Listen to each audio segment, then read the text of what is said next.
So welcome, Matthew. Yes.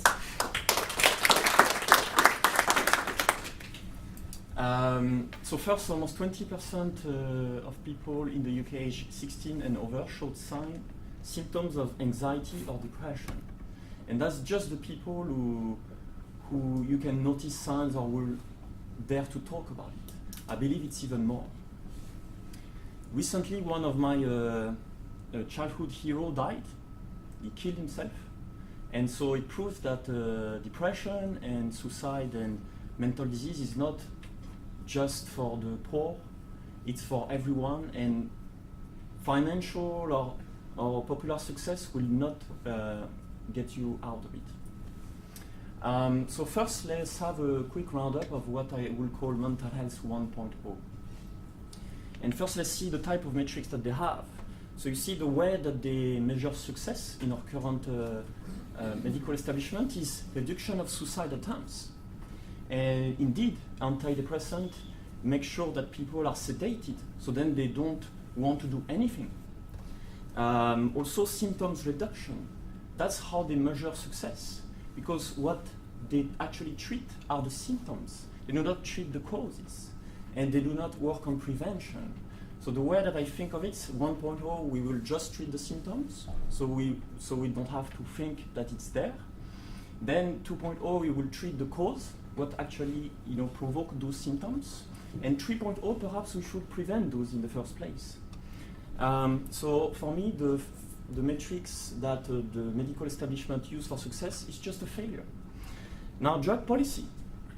In 2010, Professor David Nutt was actually mandated by the UK government, the Ministry of Medicine, to do research on the harm of drugs. And this is the result. Number one, alcohol. Unbelievable. And other studies have been made. Meta-analysis, the data is very, very solid. You can see on the right, heroin, crystal meth, crack cocaine, okay, that's fine. But look at this. Those legal, all those are legal.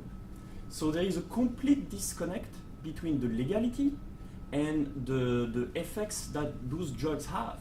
Also, what this chart doesn't include, because perhaps it's only include the harm, but it doesn't include the benefits. Because you see many of the drugs that are on the bottom left quadrant have actually more benefits than harm. If you could say that at the right end is sort of poison, on the left and it's more like magic potion, basically. Pretty much they have very little side effects for some of them. But you can see this, it's completely random the way that we've chosen drugs. So for instance, I think it's fine that we keep cocaine illegal, because you see the Incas use cocaine very frequently, and they kill themselves, like they self-sacrifice so much, it makes people psychopathic. And all the bankers, all the politicians, they're all on it. Heroin, crystal meth, crack cocaine, do never try anything like this. It's gonna fuck your life forever, because it will bypass all your critical sense, and you will forever crave it. And so I do not recommend this. Nicotine as well is very addictive, and it's what we call amphetamine. So it sort of stimulates and it gives you pleasure, and so you're back for more. Yes, okay. But yeah, alcohol, isn't it? Isn't that interesting? It's one of the most common, let's say, social glue that we have. And yet, the data is very strong. It's so bad for us. Like we use it to clean the floor, to clean bacteria, really. But it destroys us. It destroys families. It puts people on the street. And that's just the truth. So drug policy is a total failure. Now, psychotherapy. Well, psychotherapy, to be honest, it kind of works. But it's sort of inefficient. It takes years to train a psychotherapist. Then to go through the process is quite painful. There is it takes a long time of only one person giving a treatment at a time. So it does help, but it's not great. Psychiatry. Well, on the scale of treating symptoms and cause, psychiatry is right at the top. It just, doesn't help in in treating the cause. So people are addicted to antidepressant and Prozac because it just numbs the pain. That's what it does. And then people become zombies, they lose their critical abilities, and that's it. ADHD, how we treat ADHD? We give kids Ritalin. Do you know what Ritalin is? Methamphetamine. It's the same class as crystal meth. You know, like Breaking Bad? It's the same class of drug. Of course, it's less harmful because it's not exactly the same molecule, but it basically makes people schizophrenic. And all opiates, so we use it to treat pain. What's the difference between morphine and heroin? Does anyone know? 2 acetyl groups. Sorry? 2 acetyl groups. Yeah, but it's basically the same thing. It's pretty much the same. So you see the molecules, they are the same family. And so either we consider it as like a medical treatment or like a drug, it's basically arbitrary. And it's also the stigma that we give to things that makes things worse. So let me introduce to you the circuit of reward. It's basically how we are driven to do the things that we do. And the way it works is like every time you get some kind of pleasure, you're gonna record this in memory and you will try to redo the same path to get that pleasure again. And so naturally we will get this pleasure from having sex or from food or from social activities. But when you use some of those drugs that trigger the pleasure center, so the opiates, you know, the crack cocaine, nicotine, methamphetamine, all of that, you're addicted straight away. So those are drugs you should never touch. So psychiatry, for me, is a failure. Now, those are the killers of our mental health. This is what is really fucking us up. Sugar. So what is this? This is cocaine. It's just a molecule, you can see. What is this? Sugar. It's just a molecule, as you can see. So the classification of what is a drug, what is a medicine, what is food, and so on, is completely made up. Everything is chemistry. Now, there was this misconception that fat makes people fat. That's not true. Sugar makes people fat. This is a chart in the US that shows the correlation between carb usage and obesity. And just because they started to reduce carb, then it started to drop. But it's not fat who makes people fat. It's actually the processing of sugar that creates some reserve and cause all sorts of inflammation in the body. I'll tell more about it after. But also, there is correlation between being more fat and more depressed. It's a two-way thing, which is the fatter you are, the more depressed you become, but also you eat a lot as a coping mechanism for your emotional pain. This is an article I found in The Guardian talking about the rise of sugar. The empire, it might be said, was built on a huge sugar, caffeine, and nicotine rush. Sugar, more than anything, seems to have made life worth living. Sugar was an ideal substance. It served to make a busy life seem less so. It eased or seemed to ease the changes back and forth from work to rest. It provided swifter sensation of fullness and satisfaction and complex carbohydrate things. Basically, they kept us sedated on sugar just so we will get on with our lot. And now here is a quick treatment for it. Eat a lemon. So when you eat a lemon is bitter, right? We call it the bitter truth. It's gonna cure your sugar addiction. It's gonna reset your taste buds. In fact, they knew this in all the occult tradition. The Freemasons, the Hermetic tradition, so the one who believe in the teachings of Hermes, or thought for the Egyptians. They believe that the fruit of knowledge is the lemon, because the illusion is sweet, so there's like a connection, and the truth is bitter. And when you eat the lemon, it's gonna really reset your internal, system, and your mind is gonna open up as well. You will see. Another killer is our meaningless lives. So have you ever stopped and wondered why you do what you do? Most people just don't.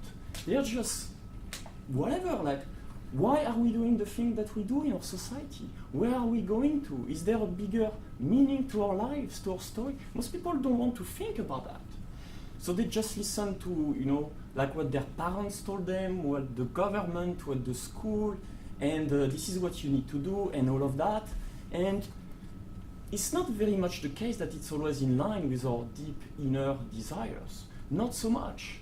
But so to get on with our lot, we keep ourselves distracted all the time. So entertainment, video games, holidays, sport, alcohol, we retreat, purchase, success, whatever.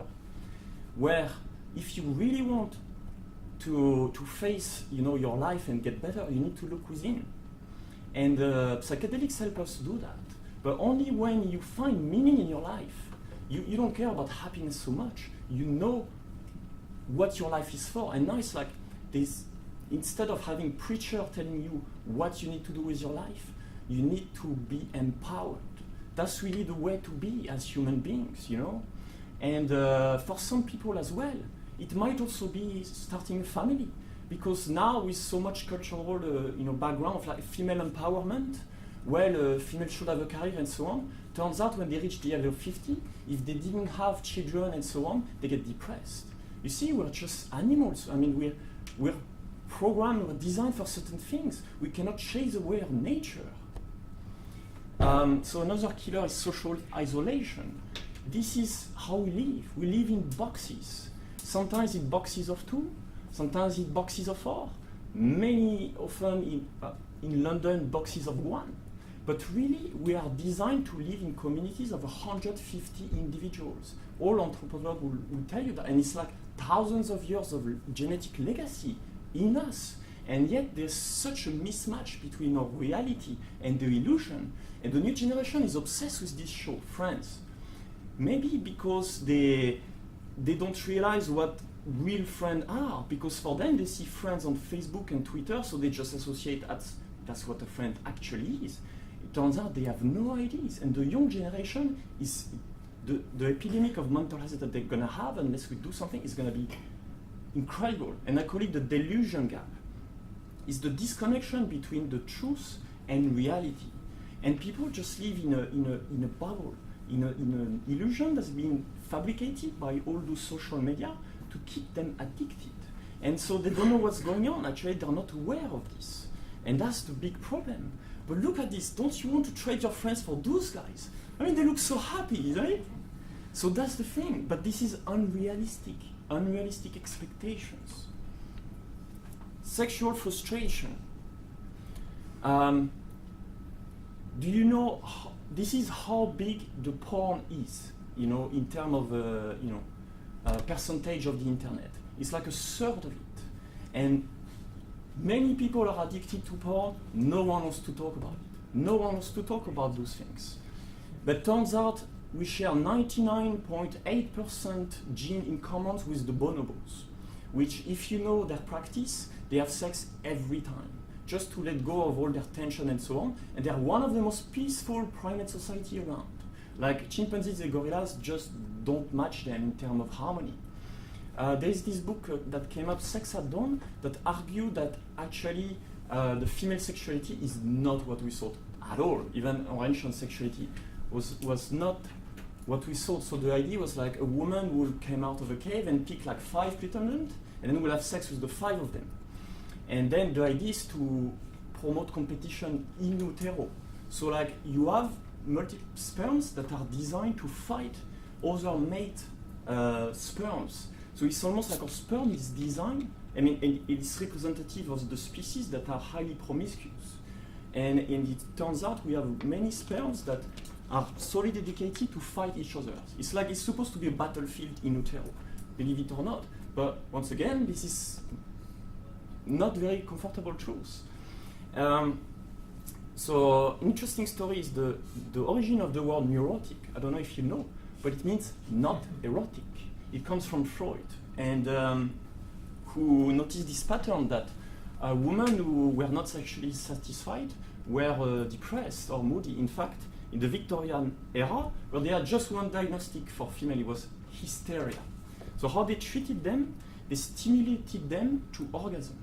And you know what? It was an effective, very effective treatment until it was not deemed very appropriate.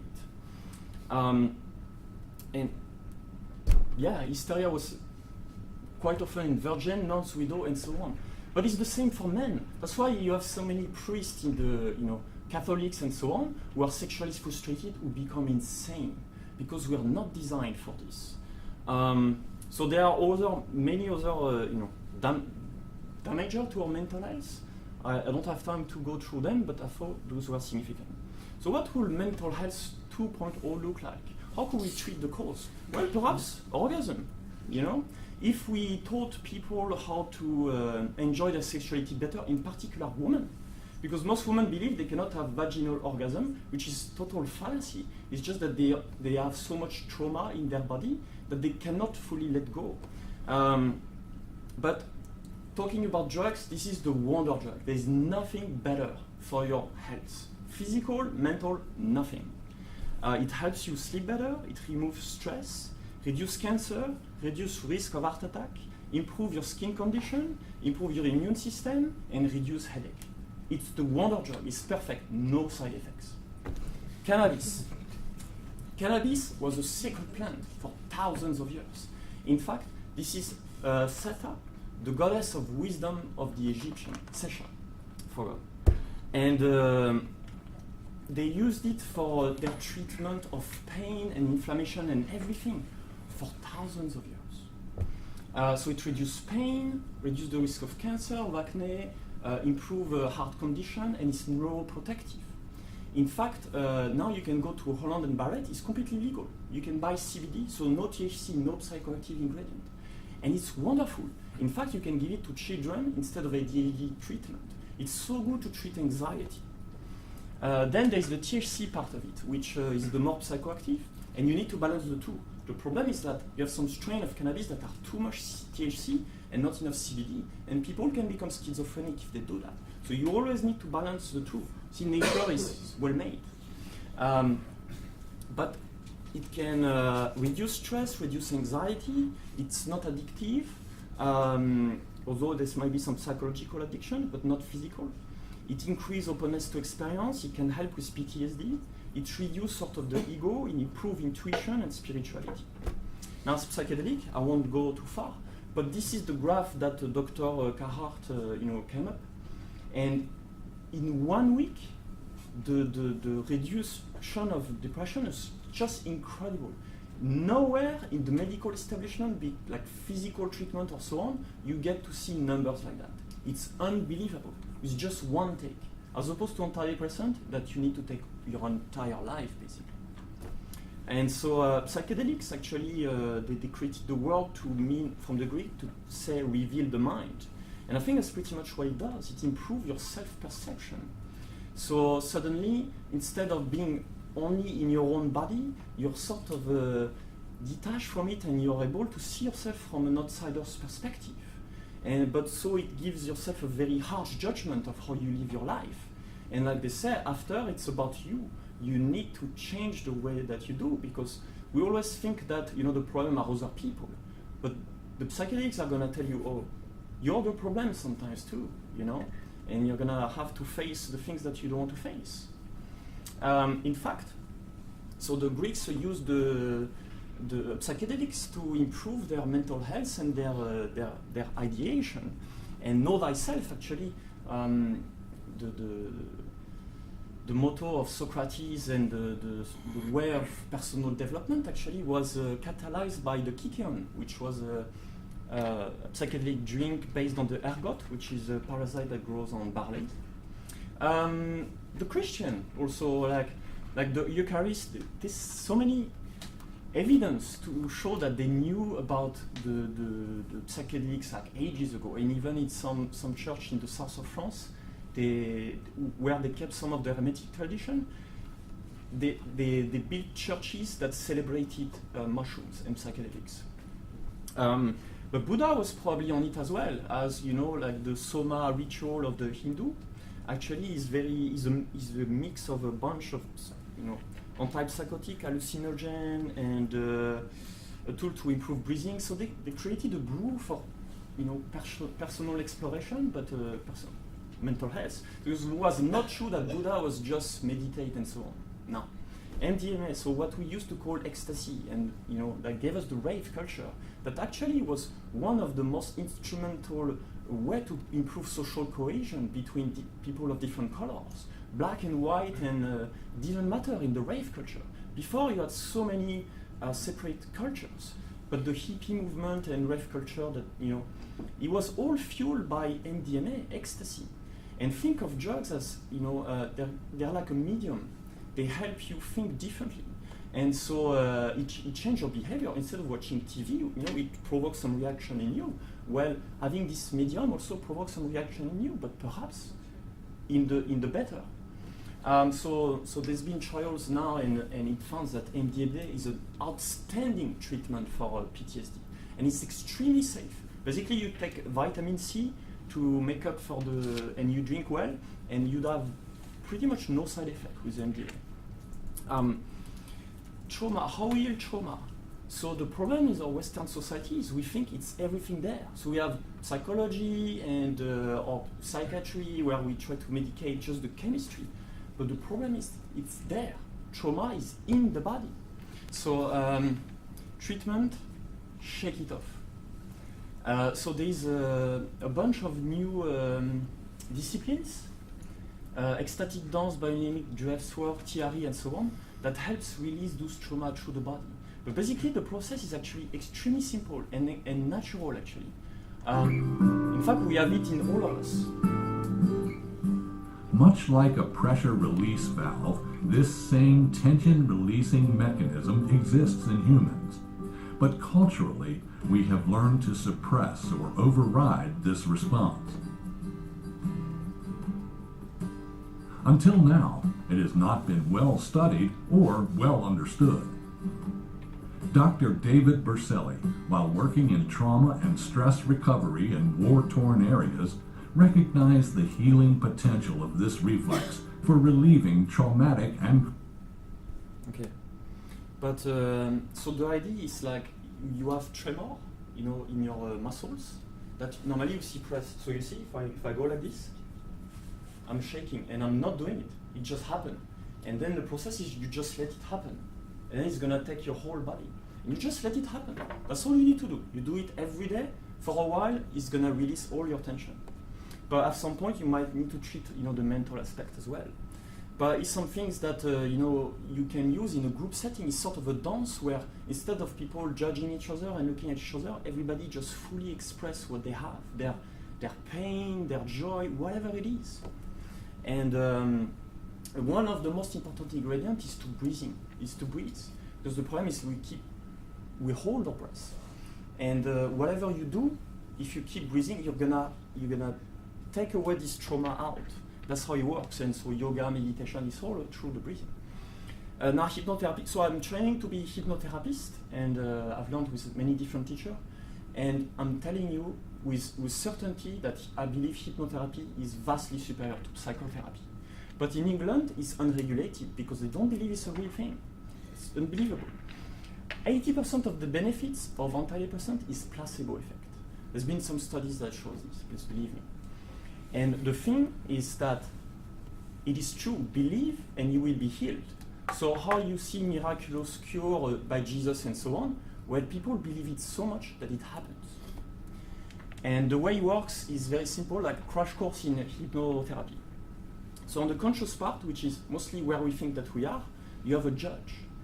And what it does, it processes information, but it doesn't listen very much. And so it's kind of slow, but it's very, very smart. So that's the neocortex part of it.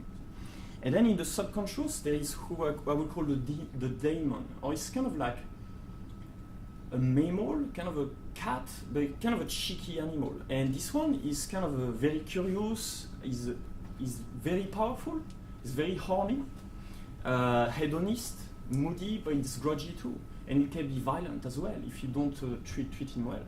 So the way it works, basically, is that you, during hypnotherapy session, you make a pact from the judge who's going to say, oh, I'm going to go on the side for now, and then you speak to the demon, or the subconscious, you could say.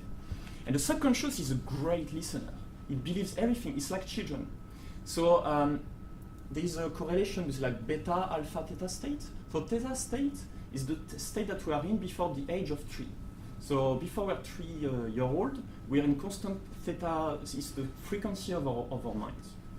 And we're sort of a slower frequency, and in this mode we write information. We just receive and we believe everything. Before the age of 3, before we develop our conscious part, the critical part, everything that occurs, we absorb it and we make it part of our reality. Then we go to alpha, so sort of from 3 to 7-year-old, where we are extremely creative and imaginative. And so hypnosis gets you back into this writing mode. So we relax the body, we relax the mind, and eventually we can talk to the subconscious. And suddenly we can change the beliefs. So instead of having the belief that, oh, life sucks and everybody's out there to get me, because it's been written by one specific traumatic event, you just rewrite it. You just say, okay, no, actually it's not so bad, you see? And because we keep this in memory, but those memories no longer serve us in our lives. And in one session, I've seen incredible transformations. And it's unbelievable that it's not out there in the mainstream, but I'm telling you, like, I see guys 2 years haven't had a girlfriend, and then in 2 weeks have a girlfriend, and then cannot stop. And same, another guy like last week as well, unbelievable. And or like stop addiction from the next day. I mean, hypnotherapy is amazing at this. Or I don't know, it's just unbelievable what you can do with it. And it seems it's not so recognized. And that's my intuition as a bonus, but I believe, the gamma is like when you have a peak of, aha. When you store a new insight, you go into gamma. And this is where I will call the genie. So you don't get to meet the genie very often, but if you learn to be in the flow and so on, you get to meet the genie once in a while. So I've learned a secret from, Marissa Peer, she's like the hypnotherapist of all the Silicon Valley CEO and many athletes and so on. So she's like the elite of hypnotherapists. And her secret is this. You put the belief of self-love inside. Many people lack of love, from parenthood, from so on. Maybe they didn't have the parents that they wanted. They don't feel worthy. You sort of replace this belief with metaphor. So the language of the subconscious is the metaphor. You create new metaphor that people can relate to. So if it's Christian, it might be angels and so on. If it's Hindu, it's this goddess. So whatever, they can make sense of it. And through storytelling and a clever use of metaphors, you just rewrite this belief. Because it's like, imagine it's like a child who believes in those stories and appropriate themselves. And you inject the belief that, okay, you are loved, you are worthy, and so on, and people are transformed. Biofeedback, it works, but not everything is created equal. From my research, this is one of the best, Neurooptimal. I've tried for myself, and it's really good for anxiety treatment and ADHD and so on. I recommend you have a look. Cold therapy. So this guy is a crazy guy. He mounted the Everest in his shorts.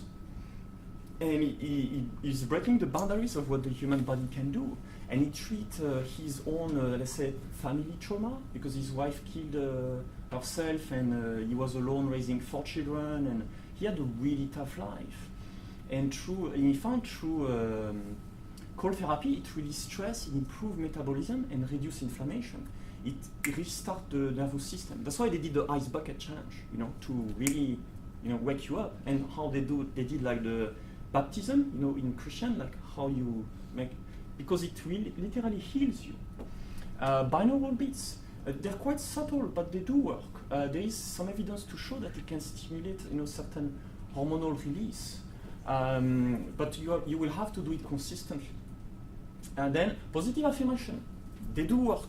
In fact, you get affirmation every day. All the commercials, corporations pay tons of money to get into your mind. So they create an addiction for you they create need for you to buy those things. That's what they're designed for. So they actually work because they create needs for you. And in fact, I would suggest that we should do the opposite. We should have positive affirmation in the public space, not just things that work against us. In fact, so one of the use of propaganda, in fact, in this very country, was the famous Keep Calm and Carry On. And in '39, they printed 2.5 million copies. They put it everywhere for 4 weeks. And it takes about 21 days, for like CBD, for it to leave an imprint in your mind. And eventually, your mind will rationalize this because your unconscious records everything, and your subconscious, will try to make sense of this thing all the time. And I'm telling you, it has been, it's still in the culture of Britain today. This Keep Calm and Carry On, but you embody it, and that's how you can actually create a belief system at mass scale, like this. They done it successfully, and so I've started to put, you can do it, be a man, help women, you are enough, and I think if we were to do just not trying to sell anything, just make people feel better, and by sheer repetition, it can improve people, like outlook on life. It will. But those are like sort of a treatment of causes. Now, I think to be sustainable, we need to work on prevention. And meditation, I mean, unless you've been living under a bridge, all its benefit that it gives. And but the thing that you really need to practice if you want to take it to the next level is forgiveness. So there's been many studies that show that the one single intervention you can do to improve your mental health is forgive others, like all your enemies, and then you can forgive yourself. In Zen, they say you should not be discriminative of like others are better than me, or vice versa. You should be indiscriminate. When you forgive others, you also give yourself permission to forgive yourself. You need to acknowledge your mistakes, because we lie to cover up for our mistakes. You should learn to apologize, be humble, which means knowing that you don't know everything, and also being able to apologize. Cultivate compassion, and radiate love and respect. And in return, you get love and respect. That's one of the things that I inject into the subconscious minds of my patients. I said, so men who wants to, to find a partner, I say, you radiate love and respect, and in return, you get love and respect. And so it's sort of an equal exchange, and you look for the interest of the other person. And eventually, it just happens. They don't need to do anything. And finally, one of the most important things is you need to accept things just the way they are. Like, if you're angry, that's fine. If you're sad, that's fine.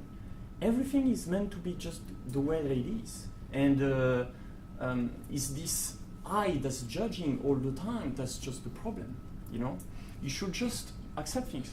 So honesty as well. So I started honesty meetups a year ago. And the idea is like, first we create trust, so we hug each other and do various things. And then we open up, but no one can judge what anyone says. And we open up about sex, about love, about work. Do you like your colleague? Do you like your parents? Do you have anything? And let me tell you, people just like, it's transformative for them. And some people said, yeah, he worked better than 8 years of psychotherapy, or it was like mind-opening revelation, and people feel relief. Truth will set you free. Like we keep holding on because we fear that we'll be judged for not being inadequate. The opposite is true. When you share, your insecurities or whatever, people will connect to you on a deeper level because they feel you're genuine. So we all wear masks and then we pretend, to be friends. But really, if you really want to make deep, meaningful connection, you have to remove the mask and show who you really are. Hugs. So hugs are actually one of the best therapy for curing loneliness. And we're such tactile animals, and babies need so much touch. And it's just that in our society we're so like, we have to be proper and so on. But Virginia Satir, which was one prominent family therapist, suggested that just you need 4 hugs a day just to survive. 8 hugs a day to feel, stand, and to thrive you need 12 hugs a day. How many hugs did you get today? And finally, we just need to cultivate love, and love under all its different aspects, because love and acceptance is really the transformative force behind all of it. And it starts with self-love. In UK, we often have a culture of self-abuse, like, oh no, I'm not good, I'm not. Fuck that, you're fine just the way you are. You know, you're good. You know, you don't need to try anything or not to try. So cultivate compassion, acceptance, forgiveness, support, and cooperation. Really, love is a cooperation between people. Like a couple, it's just a cooperation. You're gonna do this, I'm gonna do that. So that's why I'm saying we don't need feminists, because you take a side. We need harmonists. We need people who work on both sides, because it's a relationship. And that's what we need to work on our relationship with each other. Because if we had all this figured out, we wouldn't need to treat ourselves. We will just be fine. And so that's it for me. Thank you so much for your time. So I'm starting a new company called Psychosoft, which I want to sort of embody some of those teaching, and it's sort of, for me, sort of bridging some software developer and designer from a background, and it's almost I use some of the ideas to reprogram the mind of people and use those modern discoveries, all in legal terms, basically, to help people's mental well-being. Also, David and I were the co-leader of the Transhumanist Party. So the transhumanism, for people, for some of you who might not know, is this idea that we should transcend our condition as human, because we could be wiser, we could be better. So by working on the individuals, by improving ourselves, our condition, we could live in a much more peaceful society. And yeah, so that's what we want to promote. And we started a show called the Transhumanist Tea Time, or show, we'll see how it works. But the idea is to have a conversation with people and not us to do politics in a sense of like, oh, we're gonna be the leader and so on, but let's have a conversation and let's leverage collective intelligence. Let's create some glue in our society. You know, let's feel better as people. And yeah, so that's it. Thank you so much for your time. Oh, I didn't expect to see my face up here at the end. Let's take that off, shall we? Okay. Peyote, is that what peyote does? I'm not telling you what's in that cup. Yes. So Transhumanist Tea Time. So there's so much said there. All three of the talks are very rich in their content. Each of them could have gone on for 2 hours. We are quite far through the afternoon, but I think let's dig into some points that any of you would like to extend or challenge or ask about for all three of the speakers, in fact.